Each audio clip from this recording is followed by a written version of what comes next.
अस्सलामुअलैकुम दोस्तों, मैं हूं कामरान और आप देख रहे हैं कामरान अपडेट हब। दोस्तों, उम्मीद करता हूं आप लोग खैर खैरियत से होंगे। जो लोग फ्रेशर हैं, नए नए यूएई में आ रहे हैं, तो मैं उनको ये बताना चाह रहा हूं कि यूएई में एक महीने का जो खर्च है वो कितना आता है, ताकि आप मिनिमम किस तरीके से आएंगे, किस प्लान से आप आएंगे तो आप यहाँ पे सस्टेन कर सकते हैं, वरना आपको धक्के खाने पड़ सकते हैं। दोस्तों, मैं नहीं चाहता कि आप लोगों को धक्के पड़ें। जो नए फ्रेशर हैं या आना चाह रहे हैं, आने की ख्वाहिश रखते हैं, तो वो प्लान करके आएँ, क्योंकि आप बगैर प्लानिंग के आएंगे तो आप सक्सेस नहीं होंगे। क्योंकि अक्सर लोग क्या है कि विजिट वीज़ा पे आते हैं, विजिट वीज़ा पे आके यहाँ पे जॉब्स तलाश करते हैं, और मेरा ख्याल है यही बेस्ट तरीका है कि आप विजिट वीज़ा पे आएँ, क्योंकि खर्च कम होता है। विजिट वीज़ा लग जाता है आपका, उसके बाद आप किसी भी कंपनी में आपको जॉब मिलती है तो वो कंपनी आपको वर्क वीज़ा दे देती है, तो आपका खर्चा भी बच जाता है। जो ज़्यादा होता है तो वो खर्चा मिनिमाइज हो जाता है। दोस्तों, ये चीज़ें अलग अलग चीज़ों पे डिपेंड करती है, क्योंकि इसमें आपको रिहाइश, खाना, ट्रैवलिंग, ये सारी चीज़ों को मद्देनज़र रखते हुए आपने इसका प्लान बनाना है कि खर्चा कितना लाना है। सबसे पहले आते हैं रिहाइश पे। रिहाइश यहाँ पे अलग अलग टाइप की होती है। सबसे ऊपर दर्जे पे होता है स्टूडियो। स्टूडियो कैसा होता है कि 2 कमरों के जितना एक कमरा होता है, उसकी इस तरह से बनाया था कि सिस्टम बनाया था कि उसी में वॉशरूम होता है, उसी में ही किचन होता है। वो उसको इस तरीके से बनाया होता है, उसको स्टूडियो कहा जाता है। दूसरे नंबर पे आता है पार्टीशन। एक कमरा होता है, उसमें 2 लोग रह सकते हैं, 2 लोगों के लिए वो होता है। एक वो है, मैं आपको बाद में बताऊंगा कि कौन सा कितना महंगा है। उसके अलावा तीसरे नंबर पे आता है बेड स्पेस। बेड स्पेस सबसे बेस्ट है। तीसरे नंबर पे आता है जो 6 लोग मिलके एक रूम लेते हैं, उसमें अपने हिसाब से उसमें एक किचन होता है और एक वॉशरूम होता है, तो वो 6 लोग एक कमरा इस तरह यूज़ करते हैं। और एक जो आखिरी जो है और सबसे बेस्ट है वो है बेड स्पेस। दोस्तों, अगर आप स्टूडियो ले रहे हैं, स्टूडियो यहाँ पे काफ़ी महंगा पड़ता है। अगर आप पढ़े लिखे हैं, आईटी स्पेशलिस्ट हैं, कोई अच्छी अगर आपको जॉब मिल रही है यहाँ पे, या अच्छे लेवल की जॉब ढूंढने आए हैं, या कंफर्टेबल, क्योंकि डिपेंड करता है आप किस लिए आ रहे हैं। क्योंकि अगर आप दुबई एक्सप्लोर करने भी आ रहे हैं, अच्छा लाइफस्टाइल भी देखने आ रहे हैं, फिर आप लें स्टूडियो। स्टूडियो बहुत लग्जरी होता है, साफ़ सुथरा होता है, बहुत सारी फैसिलिटीज़ होती हैं, अच्छे अच्छे एरियाज़ में अवेलेबल होता है, क्योंकि उससे करीब करीब जो शॉपिंग मॉल्स ये वो उससे करीब करीब होते हैं। अच्छा, आपने लेना कहाँ पे है? सबसे ज़्यादा बड़ी बात है, आपने बेड स्पेस या मकान लेना कहाँ पे है? वहाँ लेना है जहाँ से सबसे करीब मेट्रो स्टेशन करीब हो। ठीक है दोस्तों, मेट्रो स्टेशन करीब होना चाहिए, सुपर मार्केट करीब होनी चाहिए, और यहाँ पे आरटीए की बसेस वगैरह आती हों। आपने ऐसी जगह पे बेड स्पेस या मकान लेना है, इस चीज़ को मद्देनज़र रखते हुए। वो मैं आपको बताऊंगा कि कौन कौन सी जगह है, वो मैं आपको बाद में बताऊंगा। तो एक हो गया स्टूडियो। उसके बाद आता है पार्टीशन। पार्टीशन में आपने 2 लोगों ने रहना होता है, उसमें वो तकरीबन 1000 दरम तक वो मिलता है एक रूम। 1000 या 1000 से 1400 आप लगा लें, इसके बीच बीच में आपको एक रूम मिलेगा। उसमें आप 2 लोग उसमें जो डिवाइड करके आप उसमें रह सकते हैं पार्टीशन करके। ठीक है दोस्तों, अगर उसके अलावा जो सबसे बेस्ट है वो है बेड स्पेस। बेड स्पेस के अलग अलग रेट्स हैं जगह के हिसाब से। देखिए, अगर आप छोटी मोटी लेबर की जॉब करने आ रहे हैं तो बेस्ट होगा कि आप सबसे जो सस्ता है उसके लिए तो शारजा में ही है, उसमें 250 दरम 300 दरम तक बेड स्पेस मिल जाती है। दुबई के अंदर जो मिनिमम भी बेड स्पेस है वो है 400 बेड स्पेस। बेड स्पेस में क्या है कि एक कैंप बना होता है, कैंप में आपने बहुत सारे लोग रह रहे होते हैं, तो एक रूम में क्या है कि 8 लोग भी हो सकते हैं, 6 लोग भी हो सकते हैं।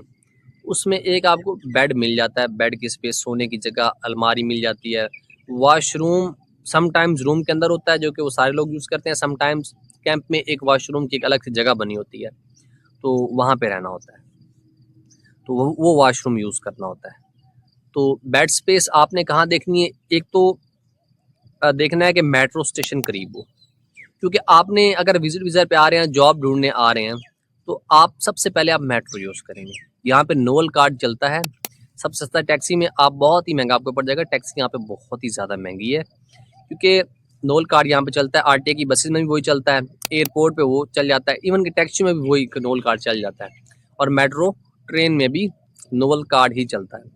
नोवल कार्ड का तकरीबन जो एवरेज है स्टॉप्स, यानी कि 10-20 किलोमीटर के अंदर अगर आप सफ़र कर रहे हैं तो वो 3 दरम ही कटते हैं दोस्तों।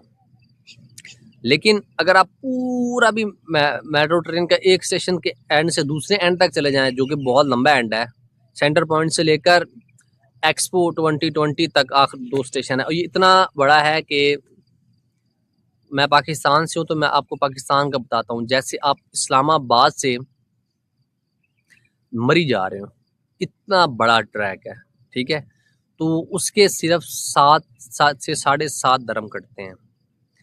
7.5 दरम लगा लें पाकिस्तान के तो बनते हैं 600 रुपये, ठीक है। तो अगर आप इंडिया से देख रहे हैं तो आप इंडियन करेंसी में इसको कन्वर्ट कर लें, क्योंकि मुझे उतना आइडिया नहीं है।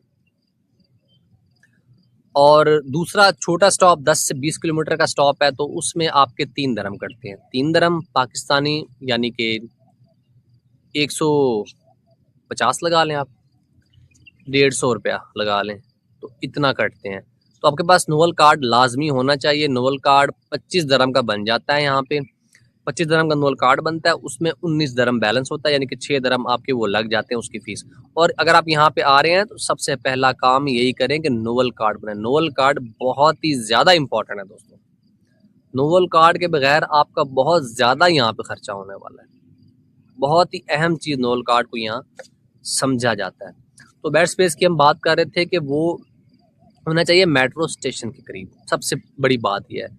अच्छा, सस्ते बेड स्पेस आपको कहाँ मिलेगा?